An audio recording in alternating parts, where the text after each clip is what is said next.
وہ اپنے جو چھوٹا ولی عہد تھا اس کے ساتھ ہی ایک چھت تلے دب کے ہلاک ہو گیا، چھت اوپر گر گئی اور اس کی ڈیتھ ہو گئی۔ سلطان غیاث الدین تغلق کی ڈیتھ ہو گئی۔ جب اس کی ڈیتھ ہو گئی تو ظاہر ہے بڑے بیٹے کو، جس کا نام سلطان محمد تھا، وہ بنا دیا گیا بادشاہ۔ اور خاص بات یہ ہے کہ یہ وہی لڑکا تھا جو اس دن خواجہ صاحب کی درگاہ میں گیا تھا اندر، تو یہ گیا تھا فقیری بیس میں روپ بدل کے، تو اوروں کو دھوکہ دیا جا سکتا ہے لیکن سچے درویش کی نشانی یہ ہے، ولی کی نشانی یہ ہے، آپ کو اس کو دھوکہ نہیں دے سکتے، آپ ہرگز اس کو چیٹ نہیں کر سکتے، اس کو پتہ ہوتا ہے۔ تو یہ جو بادشاہ کا بیٹا تھا نا سلطان محمد، وہ اس روز جس دن حسن بھی گیا تھا اتفاق سے، اس روز یہ فقیر بن کے، ایسے ہی غریب بن کے درگاہ کے اندر گیا تھا کہ دیکھوں خواجہ صاحب کا لنگر کا کیا سسٹم ہے۔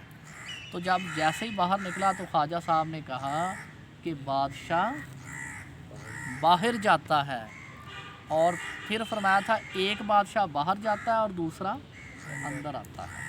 تو حسن اندر گیا تھا، پھر وہ جو سرگوشیاں لوگ کر رہے تھے، تو خیر یہ بادشاہ بن گیا، لیکن اس نے لوگوں پہ ظلم کیا، یہ کوئی اچھا بادشاہ نہیں بنا، اسے لوگوں پہ ظلم شروع کر دیا، اور حسن کو اس نے دکن بھیج دیا۔ دکن میں لوگ اس کے خلاف ہو گئے۔ دکن اس وقت بہت بڑی ریاست تھی، بہت پاورفل اسٹیٹ تھی، تو سلطان محمد کے ظلم و ستم کی وجہ سے لوگ اس سے تنگ ہو گئے، اور جو اس کے انڈر تھے نا، امراء کہہ لیں ان کو، گورنر کہہ لیں، امراء تھے، انہوں نے بغاوت کر دی۔ بغاوت کر کے نا انہوں نے اپنا ایک لیڈر بنایا، انہوں نے کہا اس سے پہلے کہ بغاوت کریں ہمارا کوئی لیڈر ہونا چاہیے۔ لیڈر بنایا انہوں نے اسماعیل نامی ایک شخص کو، اسماعیل کو لیڈر بنایا، اور اس کے ساتھ پھر سلطان محمد خود دلی سے گیا اس کے ساتھ لڑائی کرنے کے لیے، اور اس کو شکست ہوئی اسماعیل نامی شخص کو۔ لیکن تغلق کو، وہ سلطان کو پتہ چلا کہ دلی میں بھی بغاوت ہو گئی ہے، تو یہ خبر سن کے وہ فوراً واپس دلی گیا۔ یہ لوگ دوبارہ اکٹھے ہوئے، انہوں نے اپنے آپ کو منظم کیا۔ اسماعیل نے اپنا نام رکھا ناصر الدین، تو ناصر الدین نے تمام امراء کے ساتھ مل کر ارد گرد کے تمام علاقوں پر قبضہ کر لیا، دکن سمیت بہت بڑی اپنی نا ایک علیحدہ اسٹیٹ بنا لی، علیحدہ حکومت قائم کر لی، اور دلی کے تخت سے اپنا کنیکشن توڑ دیا، اور کہا کہ میں بھی بادشاہ ہوں اس علاقے کا۔ وہ بادشاہ بن گیا، تو ایک دن اس اپنے سارے خدام کو بلایا، اپنے جو خاص اس کے امراء تھے ان کو بلایا، اور کہنے لگا کہ سچ یہ ہے کہ یہ جو فتوحات ہوئی ہیں نا جتنی بھی، یہ میرا کریڈٹ نہیں ہے۔ ناصر الدین نے کہا، اس نے کہا یہ کریڈٹ ہے حسن کا، حسن انٹیلیجنٹ ہے، حسن بہادر ہے، جب بھی ہم خطرے میں ہوتے تھے تو حسن جسے کہتے ہیں lead from the front, lead from the front کرتے ہوئے حسن ہمیشہ آگے آتا تھا، اور اس نے ہاری ہوئی جنگ کو جیتی ہوئی جنگ میں بدلا ہے کئی موقعوں پہ، اس لیے اس تخت کا جو حقدار ہے وہ میں نہیں ہوں بلکہ حسن ہے۔ ٹھیک ہے جی، تو حسن بن گیا دکن کی اس اسٹیٹ کا بادشاہ، اور حسن نے اپنا نام رکھا سلطان علاء الدین کانکوئی بہمن، وہ جو ہندو جوتشی آپ کو بتایا تھا، ساتھ اس نے کہا میں اس کا بھی نام لگاؤں گا تاکہ تاریخ میں زندہ رہے، تو اس کا نام پھر تھا سلطان علاء الدین کانکوئی بہمن۔ یہ وہی حسن تھا جس کو خواجہ صاحب نے جو کی روٹی کا ایک ٹکڑا دیا تھا، اور فرمایا تھا کہ یہ لو دکن کی بادشاہی۔ تو یہ جو سچی حکایت ہم نے اپنی تاریخ سے شیئر کی ہے اور آپ سب نے سماعت فرمائی ہے، اس سے یہ پتہ چلتا ہے کہ جو شخص بھی اللہ کے نیک بندوں کے پاس جاتا ہے، اللہ اس کو ضرور نوازتا ہے، اور وہ ایسی نعمتیں اور ایسا اکرام پاتا ہے جو اولیاء کے پاس نہ جانے والوں کو کبھی نصیب نہیں ہوتا۔ یہی وجہ ہے کہ مولا روم نے کہا تھا یک زمانہ از صحبت اولیاء بہتر از 100 سالہ طاعت بیریا۔ حضور مولا روم نے ارشاد فرمایا تھا کہ کسی ولی کامل کے پاس، لیکن ہو ولی کامل ڈبہ پیر نہ ہو جو گلی گلی بیٹھے ہیں، ہو صحیح اللہ کا نیک بندہ، جس طرح کا ذکر ہمیں قرآن میں ملتا ہے، احادیث میں ملتا ہے۔ تو خواجہ وہ مولا روم نے فرمایا تھا کہ ایک گھڑی کسی ولی کامل کی صحبت میں رہنا 100 سال کی اس عبادت سے بہتر ہے جو ریاکاری سے پاک ہو۔ اللہ تعالی ہمیں بھی اچھی صحبت نصیب فرمائے اور اپنے نیک بندوں کے ساتھ اٹھنا بیٹھنا نصیب فرمائے۔ یہ اتنی خاص بات ہے کہ بعض لوگ اس کو ایسے ہی سمجھ نہیں پاتے۔ اولیاء کا قرب مانگنا اتنی خاص بات ہے کہ اللہ کے نبیوں نے بھی مانگا ہے۔ آپ کو ایک دعا سنواؤں قرآن پاک کی۔ حضرت یوسف علیہ السلام جو انبیاء میں بھی ایک خاص مقام رکھتے ہیں اور حسن میں جن کا کوئی ثانی نہیں ہے، وہ اللہ سے پتہ کیا دعا کرتے تھے؟ وہ کہتے تھے انت ولیہ فی الدنیا والآخرہ توفانی مسلما و الحقنی بالصالحین۔ اے اللہ، دنیا و آخرت میں تو ہی میرا کارساز ہے، تو جب تو آخرت میں مجھے اٹھانا تو اپنے نیک بندوں کے ساتھ اٹھانا۔ صالحین کی سنگت، صالحین کا قرب خود اللہ کے پاک پیغمبروں نے مانگا۔ تو اتنی خاص بات ہے۔ اللہ تعالی ہم سب کو اپنے نیک بندوں کی صحبت نصیب فرمائے اور ہمیشہ بری صحبت سے بچائے۔ وما علینا الا البلاغ المبین۔ والسلام۔